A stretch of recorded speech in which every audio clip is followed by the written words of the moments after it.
Hello everyone, welcome to Hindi रोचक कहानियाँ channel. आज की कहानी है क्या माला ने सही किया।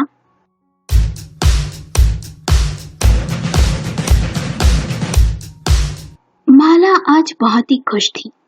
उसने टेस्ट किट से जब टेस्ट किया तो पता चला वो माँ बनने वाली है, पर वो चाहती थी कि इस बारे में अपने पति कमल और सास निर्मला को कुछ समय बाद बताए।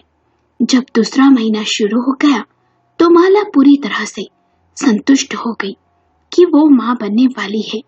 शादी के 5 साल बाद वो माँ बनने जा रही थी, पर माँ बनने के लिए उसने क्या किया ये तो बस वो ही जानती थी। इसलिए उसे पति को बताने में थोड़ी सी हिचक हो रही थी, पर माँ बनने के लिए वो कोई भी त्याग और कोई भी हद पार करने को तैयार थी। इन 5 सालों में उसने अपने शादीशुदा जीवन में बहुत ही कष्ट सहे। बांझ ना होते हुए भी न जाने कितने ताने सुने। सास निर्मला उसे सदा ही जली कटी बातें सुनाती। आज माला उन कष्टों, तानों को, सबको इस खुशखबरी से अपने से दूर छिटक देना चाहती थी। सब लोगों का मुंह बंद कर देना चाहती थी। सास के चेहरे पर दादी बनने की खुशी और अपने पति कमल को याद कर माला को एक झटका सा लगा। दिल में एक कसक सी उठी, पर फिर सोचने लगी उनके दिल पर क्या बीतेगी जब उन्हें पता चलेगा मैं माँ बनने वाली हूँ, पर किसके बच्चे की माँ। क्या कमल इस बच्चे को आसानी से स्वीकार कर लेंगे या फिर गुस्सा हो जाएंगे। क्या वे पूछने की हिम्मत कर पाएंगे कि मेरे पेट में किसका बच्चा है, या वे अपने सामाजिक प्रतिष्ठा बचाने के लिए इस बच्चे को चुपचाप स्वीकार कर लेंगे। ये सब सोच सोच कर माला थोड़ी सी चिंतित सी थी, पर खुश भी थी। जो भी उसने किया बहुत ही सोच समझ कर किया। माँ बनने का सुख और अपने ऊपर से बांझ होने का कलंक मिटाने के लिए उसने ये सब किया था। सोचते सोचते माला अतीत के गलियारों में भटक सी गई। शादी से पहले माला एक छोटी सी प्राइवेट कंपनी में नौकरी करती थी। उसके माता पिता उसके लिए लड़के देखने लगे और उन्होंने एक कमल नाम के लड़के को अपनी बेटी के लिए पसंद किया। जब माला पहली बार कमल से मिली तो उसे भी कमल बेहद ही अच्छा लगा। दोनों ने एक दूसरे को पसंद कर लिया, पर कमल की माँ निर्मला ने शादी से पहले ही शर्त रख दी थी, हमारे घर की होने वाली बहू नौकरी नहीं करेगी। रिश्ता अच्छा था, इसलिए माला के घर वाले उस पर इस शर्त को मानने के लिए दबाव बनाने लगे। इसलिए माला ने भी इस शर्त को मान शादी के लिए हाँ कर दिया। कमल के पिता का बहुत बड़ा व्यापार था। पढ़ाई खत्म होने के बाद वो अपने पिता के साथ बिजनेस संभालता था, पर सगाई के 2 महीने बाद ही कमल के पिता को दिल का दौरा पड़ा और उनका देहांत हो गया। कमल के पिता के देहांत होने के 4 महीने बाद ही कमल और माला की शादी कर दी गई। शादी बड़ी ही धूमधाम से हुई थी। माला बेहद ही खुश थी। बड़े ही अरमान लेकर उसने ससुराल में कदम रखा था। सुहाग रात के दिन माला सेज पर बैठ पति का बेसब्री से इंतजार कर रही थी, पर उस दिन उसकी खुशियों पर ग्रहण लग गया। उसके सारे अरमान बिखर से गए। जब कमल कमरे में आया और माला से प्यार करने लगा तो चंद सेकंड में ही वो थक सा गया और लंबी लंबी सांसें भरने लगा। ये देख माला का दिल दहल गया। सोचने लगी ऐसा ही रहा तो उसके दाम्पत्य जीवन का क्या होगा। फिर सोच अपने मन को सांत्वना देने लगी कि शायद शादी की थकान की वजह से ऐसा हुआ होगा, पर माला का शक सही था। उसका पति लंबी उड़ान भरने में असक्षम था। माला हर रात आंसू बहाकर रह जाती, पर क्या करे, किसी से कुछ कह भी नहीं सकती। और शादी का बंधन एक ऐसा बंधन होता है जिसे आसानी से तोड़ा भी नहीं जा सकता, और उसमें इस बंधन को तोड़ने का साहस भी नहीं था। माला के जीवन में खुशियों के फूल मुरझाने लगे थे। उसने सोचा विज्ञान ने बहुत तरक्की कर ली है, इस बात का इलाज जरूर संभव होगा। अपने मन की पीड़ा को छुपाए माला खुश रहने की कोशिश करती। घर के सभी काम बखूबी करती, अपनी सास का पूरा ख्याल रखती। निर्मला भी माला से बेहद ही खुश थी। निर्मला भी माला का घर के कामों में हाथ बटाकर मदद करती। पर शादी के 9 महीने बाद ही निर्मला माला से कहने लगी, बहू, तेरे घर में आने से बहुत रौनक सी हो गई है। बस पोते का मुंह दिखा दे तो मेरा जीवन और खुशियों से भर जाएगा। पर माला क्या कहती, चुपचाप मन ही मन कुढ़ती रहती और अपना मन घर के कामों में लगा लेती। पर समय के साथ साथ निर्मला की अपनी बहू माला से अपेक्षाएं बढ़ने लगी थी और पोते की चाहत भी बढ़ने लगी थी। एक दिन निर्मला ने माला से कहा, बहू, कब तक मुझे इंतजार करवाओगी? अब तो इस घर को वारिस दे दो। तुम दोनों को कोई समस्या है क्या? ये आजकल के बच्चे समझते ही नहीं। माला क्या कहती कि आपके बेटे में कमी है, उसे ऐसे पुरुष के पल्ले बांध दिया गया है जिसमें पुरुषत्व की कमी है। पर इसमें ना तो ससुराल का दोष था और ना ही मायके वालों का दोष था। तो दोष था तो कमल का, जिसने सब कुछ जानते हुए भी शादी की। माला अब तक चुप थी। शर्म और संकोच के कारण उसने इस बारे में अब तक कमल से कोई बात नहीं की थी। मन ही मन सोचने लगी, अब इस चुप्पी को तोड़ना होगा, कमल से इस बारे में बात करना होगा, पर बिना उसके अहम को चोट पहुंचाए। काश वो अपना इलाज करवाने को मान जाए। शादी को 1 साल बीत गया, पर दोनों के बीच कोई उत्साह नहीं था। माला भी कोई सेलिब्रेशन नहीं चाहती थी, पर निर्मला का बड़ा मन था कि बहू बेटे की शादी की सालगिरह धूमधाम से मनाए। इसलिए एक आलीशान से होटल में पार्टी रखी गई थी और कुछ खास रिश्तेदारों को पार्टी में बुलाया गया था। वहां बहुत से रिश्तेदारों ने माला से कहा, अब तो 1 साल हो गया बहू, जल्द ही खुशखबरी सुना दो। मन ही मन माला घुट सी रही थी। आखिरकार उस रात जब माला और कमल बेडरूम में अकेले थे, तब माला ने कमल से कहा, कमल, 1 साल हो गया, मम्मी जी और सभी को हमसे बहुत उम्मीदें हैं। कमल ने हैरानी से पूछा, कैसी उम्मीदें? माला ने कमल की आंखों में देखते हुए कहा, क्या आप नहीं जानते मम्मी जी बहू बेटे से क्या चाहती है? यह सुनते ही कमल ने अपनी आंखें नीचे झुका ली और निराश स्वर में बोला, मैं क्या कर सकता हूँ? माला ने कहा, आप इतने निराश क्यों हैं? दुनिया में हर चीज का इलाज संभव है। कमल ने पूछा, तो तुम चाहती क्या हो? माला ने कहा, मैं बस यही चाहती हूँ, हम किसी अच्छे डॉक्टर को दिखा दें और मैं नौकरी फिर से करना चाहती हूँ। कमल कुछ सोचने लगा और बोला, नहीं, तुम्हें नौकरी करने की कोई जरूरत नहीं है। घर में ही रहो और बाहर जाकर काम करने की बात अपने मन से तुम निकाल ही दो, समझी? क्योंकि माँ कभी भी इस बात के लिए राजी नहीं होगी और मैं नहीं चाहता इस बात से घर की शांति भंग हो। दरअसल कमल अपनी असक्षमता से परिचित था। उसे डर था कि माला बाहर जाकर किसी भी दूसरे पुरुष से मिले, क्योंकि माला की अधूरी इच्छाएं उसे भटका भी सकती थी। तुम घर से कोई वर्क फ्रॉम होम ढूंढ लो, तुम चाहो तो मैं तुम्हें लैपटॉप लाकर दे सकता हूँ। माला को अब घर का अकेलापन अच्छा नहीं लगता। माला को कहीं आने जाने से कोई रोक टोक या पाबंदी नहीं थी, पर अब उसकी अधिकतर सहेलियों के बच्चे हो चुके थे, जिस वजह से वे सब अपने परिवार में व्यस्त रहती थी और फिर जिससे भी मिलो तो वो सब एक ही सवाल करती, खुशखबरी कब दे रही है? इसलिए माला का मन अब किसी से मिलने का नहीं होता था।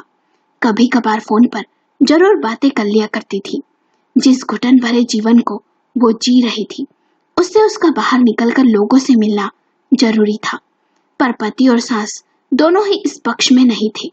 उसने कमल की बात को स्वीकार तो कर लिया था, पर मन में कहीं ना कहीं विद्रोह के भाव जरूर आ चुके थे। माला बहुत ही सीधी गुणी और अच्छी लड़की थी। उसने कभी भी किसी भी बात को लेकर ना तो अपने माता पिता से बहस की और ना ही कभी ससुराल में सास और पति से, पर अब उसका मन विद्रोह करने पर उतर आया था। एक दिन माला ने कमल से पूछा, तो आपने इस बारे में क्या सोचा? कमल ने टालते हुए कहा, अपने बारे में मुझे क्या सोचना है? माला ने साफ शब्दों में कहा, आप जानबूझकर अनजान बनने का नाटक क्यों कर रहे हैं? क्या मैं समझती नहीं कि आपको कोई समस्या है? आप अपने आप को किसी भ्रम में ना रखें। ऐसा ना हो कि मम्मी जी पोते पोतियों का मुंह देखे बिना ही इस दुनिया से चली जाए। कमल पहले तो कुछ क्षण मौन रहा, फिर बोला, मैं अपना इलाज करवा लूंगा। माला ने कहा, ठीक है, तो कब चले डॉक्टर के पास? कमल ने बेरुखी से कहा, मैं खुद जाकर डॉक्टर से मिल लूंगा, तुम क्यों मेरे साथ चलोगी? मैं कोई बच्चा नहीं हूँ। ये सुन माला का मन दरक सा गया। दोनों पति पत्नी के बीच एक गांठ सी पड़ गई थी। कुछ दिनों के बाद कमल ने माला को एक लैपटॉप लाकर दिया जिससे वो घर से काम कर सके। बहुत ही जल्द उसे ऑनलाइन अच्छा काम मिल गया जिससे उसका मन लगा रहता। पर निर्मला दिन पर दिन माला पर दबाव बढ़ाती जा रही थी। जैसे जैसे दिन बीत रहे थे वैसे वैसे निर्मला के शब्द भी तीखे से होते जा रहे थे। वो बात बात पर माला को कोसती रहती। जब भी माला अपने काम में मन लगाने की कोशिश करती तो निर्मला उसे कहती, घर पर भी ध्यान दो, समझी। माला भी अब पलटकर जवाब देने लगी थी। सास से कहती, मेरे बिना कौन सा घर का काम अटका हुआ है। शादी को 4 साल होने आ गए थे पर अब तक उसकी गोद सुनी ही थी। निर्मला ने एक दिन कहा, आखिर कब तक इंतजार करे, कब पोते का सुख दोगी। माला ने कहा, हर चीज का सही समय होता है, जब सही समय आएगा तो वो सुख भी आपको मिल जाएगा। निर्मला ने पूछा, और वो सही समय कब आएगा बहू। माला मौन रही। निर्मला ने आगे कहा, सारा दिन तो उस लैपटॉप के सामने बैठी रहती हो तो पति से क्या लगाव होगा तुम्हें। पति को प्यार दोगी तभी तो बच्चा इस दुनिया में आएगा। माला ने जलती निगाहों के साथ अपनी सास को देखा। मन तो किया अपनी सास को सब बता दे, पर क्या वे उसकी बातों पर यकीन करेगी। कौन सी माँ अपने बेटे की कमजोरी को स्वीकार करेगी। निर्मला बड़बड़ाने लगी, पता नहीं कैसी बांझ गले पड़ गई है, बिना पोते का मुंह देखे ही लगता है इस दुनिया से चली जाऊंगी। बहुत देर तक निर्मला बड़बड़ाती रही। दिन पे दिन माला का मानसिक तनाव बढ़ता ही जा रहा था और कमल की तरफ से कोई सकारात्मक रिजल्ट नहीं मिल रहा था। एक दिन माला ने फिर से कहा, आप किसी दूसरे अच्छे डॉक्टर को दिखाएं। कमल ने कहा, मैं इलाज करवा रहा हूं ना, और क्या करूं अब। माला रुआसी सी हो गई तो कमल ने टालते हुए कहा, ठीक है, मैं दिखा दूंगा दूसरे डॉक्टर को, और चाबी उठाकर बाहर चला गया। माला कमल के बर्ताव को देख हैरान सी रह गई कि किस मिट्टी का बना ही ये इंसान टाले ही जा रहा है बातों को। निर्मला का अत्याचार दिनों दिन बढ़ता ही जा रहा था और दूसरी तरफ पति के व्यवहार से माला बहुत ही दुखी थी। उसे ऐसा लगने लगा था जैसे वो बिल्कुल ही अकेली सी हो गई है और उसकी सास और पति दोनों उसके दुश्मन बने गए हैं। अपने माता पिता को भी वो इस बात को बताकर परेशान नहीं कर सकती थी। यदि बता भी दे तो वे भी क्या कर लेंगे। उन्होंने तो अपनी सारी जिम्मेदारियां बखूबी निभाई। अब खोट उसकी किस्मत में था तो वे भी क्या करेंगे। माला ने मन ही मन ठान लिया था वो खुद इन परेशानियों से लड़ेगी और किसी भी कीमत पर जीत कर ही रहेगी। माला ने खुद एक अच्छे डॉक्टर का पता ढूंढा और कमल से कहा, मैंने डॉक्टर से बात कर ली है, कल हम उनसे मिलने चलेंगे। यह सुनते ही कमल भड़क सा गया और बोला, मैं किसी भी डॉक्टर के पास तुम्हारे साथ नहीं जाने वाला। तुम अपने काम से काम रखो, माँ की देखभाल करो, घर संभालो, मेरे बारे में तुम्हें सोचने की जरूरत नहीं है। माला ये सुन भड़क सी गई और बोली, घर संभालने और सेवा करने से क्या एक पत्नी खुश रह सकती है। इसके अलावा भी उसकी कुछ जरूरतें हैं, तुम समझते क्यों नहीं हो कमल। एक औरत को मातृत्व का सुख भी चाहिए होता है, वो भी माँ बनना चाहती है। इस घर में क्या चल रहा है आपको नहीं दिखाई देता। मम्मी जी मुझे कितने ताने सुनाती है। या फिर आप जानते हैं कि आपका ये रोग ला इलाज है। आप अपने नामर्द होने की सजा मुझे क्यों दे रहे हैं। मैंने क्या अपराध किया है। कमल मौन रहा और बोला, मैंने तुम्हारे कहने पर डॉक्टर को दिखाया था पर कोई फायदा नहीं हुआ। अब तुम ही बताओ मैं क्या करूं। तुम चाहो तो पूरी दुनिया के सामने मुझे नामर्द कह दो और मुझे तलाक दे चली जाओ। मैं भी बहुत परेशान हूँ माला, क्या मुझे पिता बनने की चाह नहीं है। माला को यह सुन बहुत ही दुख हुआ। माला इतने दिनों से कमल को गलत समझ रही थी पर अब समझ आ रहा था वो ही नहीं कमल भी परेशान है। माला के मन में कुछ चटक सा गया था। माला कहीं न कहीं कमल को बहुत चाहती थी, वो उसे तलाक भी नहीं देना चाहती थी। माला ने सोच लिया अब उसे क्या करना है। उसने अपनी सहेली हर्षा को कॉल किया। हर्षा से अक्सर माला की बातें होती थी।